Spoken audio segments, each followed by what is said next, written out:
Right, so in this video, we're going to go over our test 3. And so the first question we have is all about catalysts, a bunch of statements as if they're true or false. So before I begin that, let's just do a little review on catalysts. So here is a graph of energy versus reaction time, reaction time or progress. The black line is going to be uncatalyzed. And then this red line is going to be catalyzed. Right. So let's look. So decide if they're true or false. Catalysts speed up reactions. True. That's definition of a catalyst. They are not consumed in reaction. True. Catalysts speed up reactions and aren't used. They lower activation energy. True. That's how they actually speed up reactions. Right? Remember from your reactants, these are your products. The energy to go up that hill is the activation energy. The bigger that is, the slower it goes. And so what a catalyst does is that it lowers that energy, but it does not change the overall free energy. True. So the free energy is the difference from the reactants to the products, that energy difference. Catalyst does nothing for that. Right. For the following reaction, write out KQ. So the only tricky part here is that I gave you a liquid. Those can't be in KQ.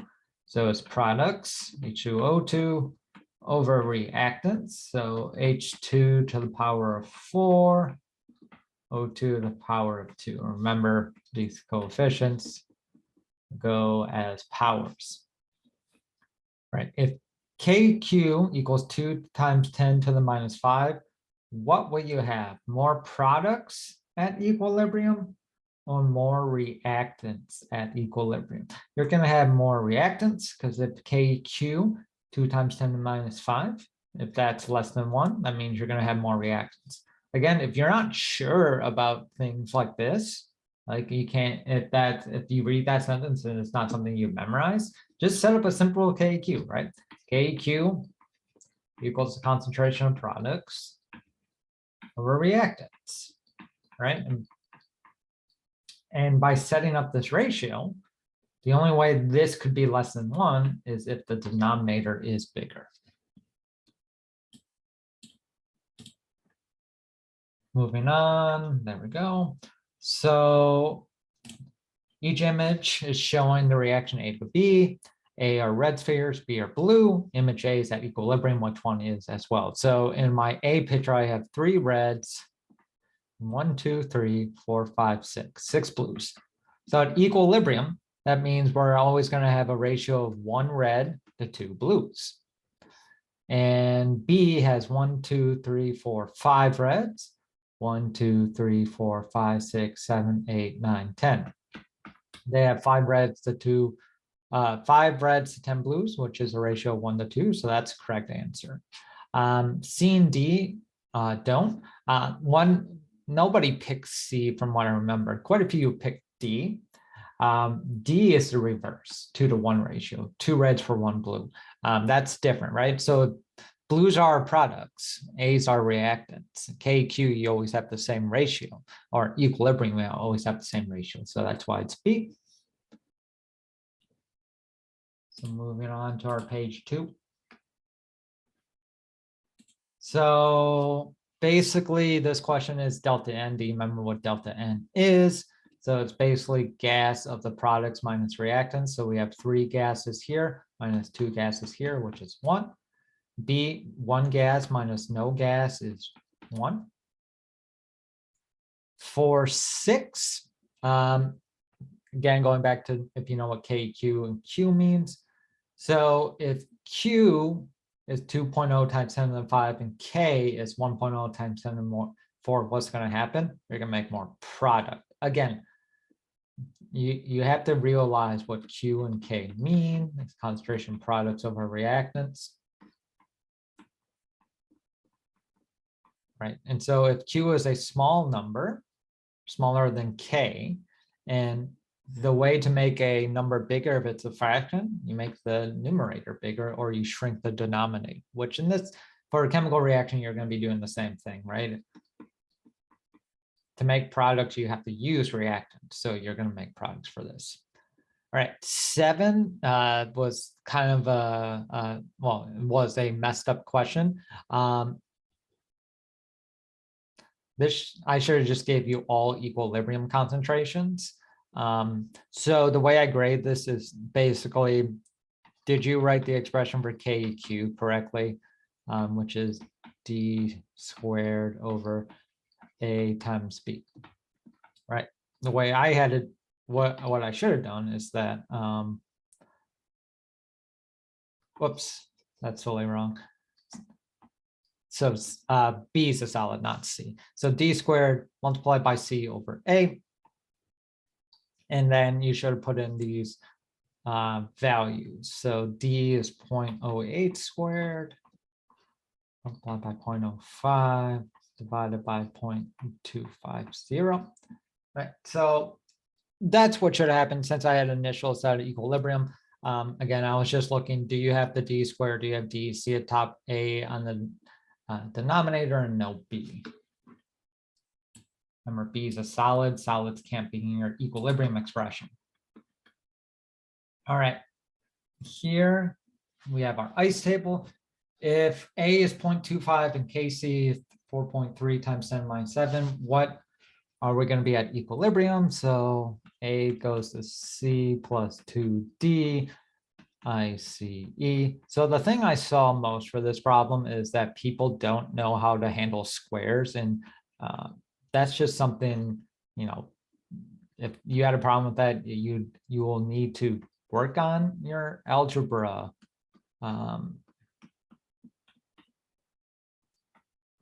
Because I was hoping that's not a mistake we see. What I'm talking about is here's where we are at equilibrium. Since 0.250 is much bigger than Kc, I'm going to assume that changes 0. So Kc equals C D squared over A, which is X 2X squared 0.250. What I was talking about is people did not know how to handle 2X squared, right? 2X squared is 2X times 2X, which is 4X squared, right?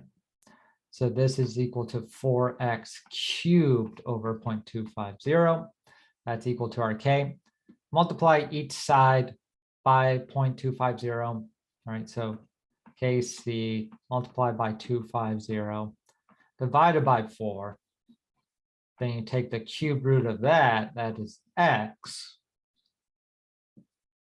And then once you get that X, you plug it back into here for your equilibrium concentrations. And then the assumption is you take X divided by 0.250, multiply by 100%, and you ask yourself, is it less than 5%? Which it is, it's quite less than 5%. So that's how you do 8 there.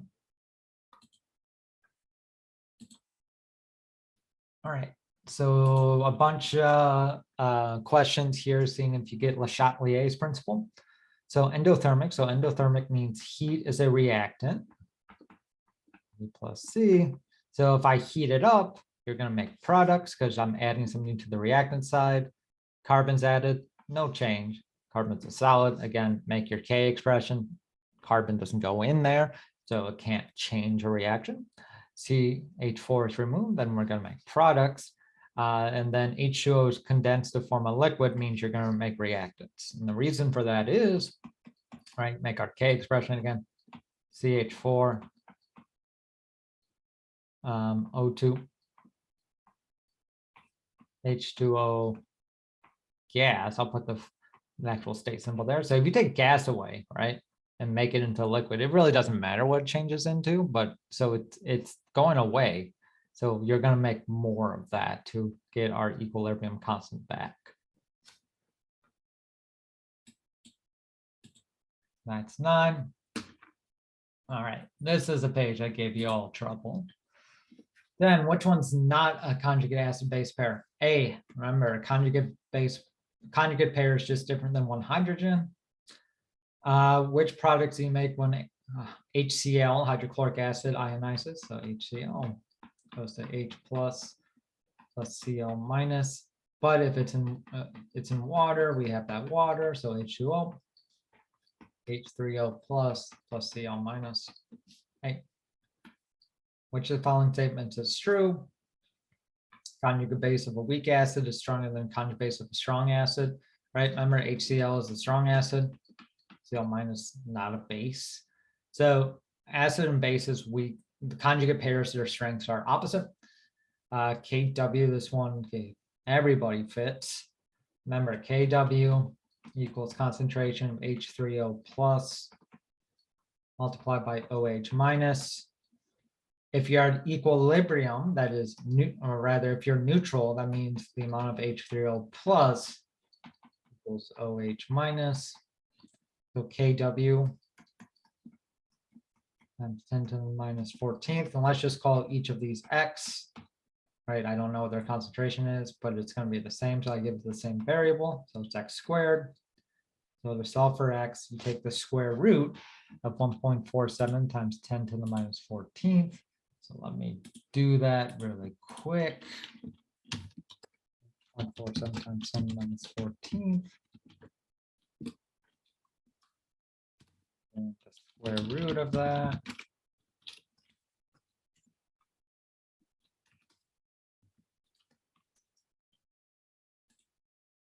So the square root of 1.7 times 10 to the minus 14 is 1.21 times 10 to the minus 7.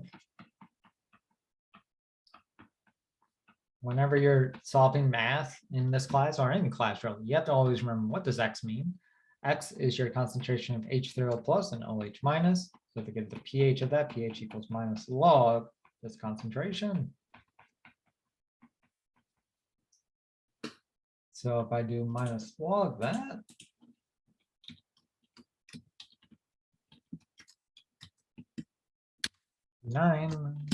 sorry, that P9 is my Excel sheet. So at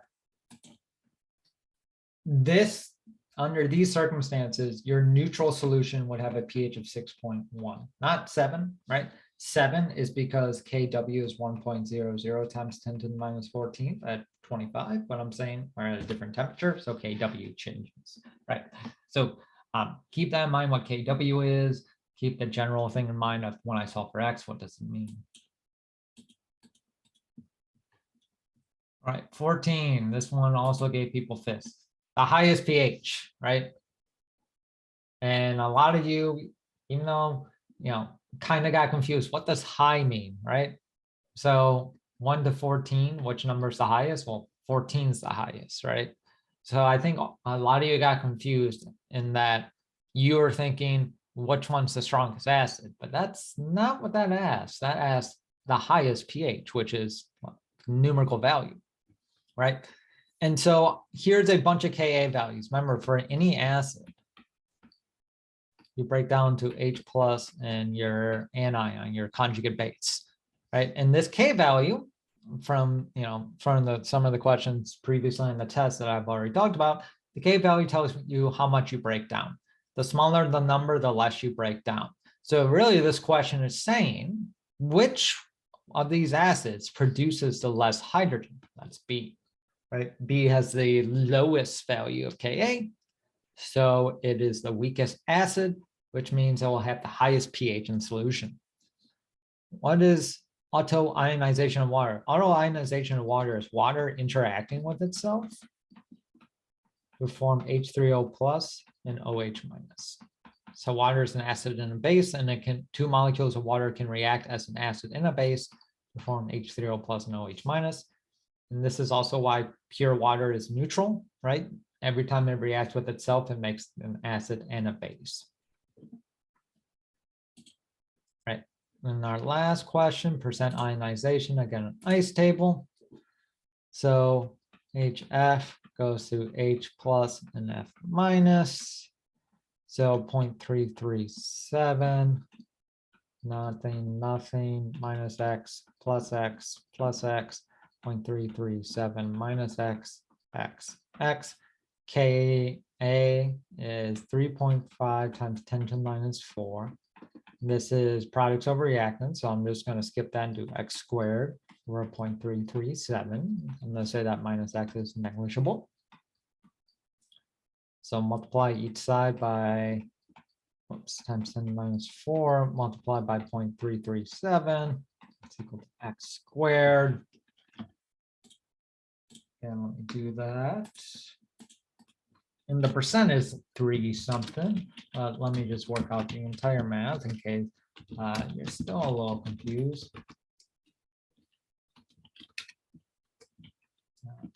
All right, when you solve for x, 0.01, basically 1086. I'm just rounding up there. So percent ionization, you take your hydrogen concentration, 0.011, divided by your starting concentration, 337, by 100%. Right. So let's do that. Take N8, divided by 0.337, and that's 3.2% ionization, which also means that assuming this is 0 is a fine assumption. But yeah, that's the test. If you have any questions about that, let me know. If you want to ask anonymously, feel free to put it out on Google Sheets. Otherwise, if you're watching this on the weekend, see you tomorrow. If you're watching this on Monday, I will see you in a few hours. If you're watching this before your final exam, good luck. All right, see everybody later.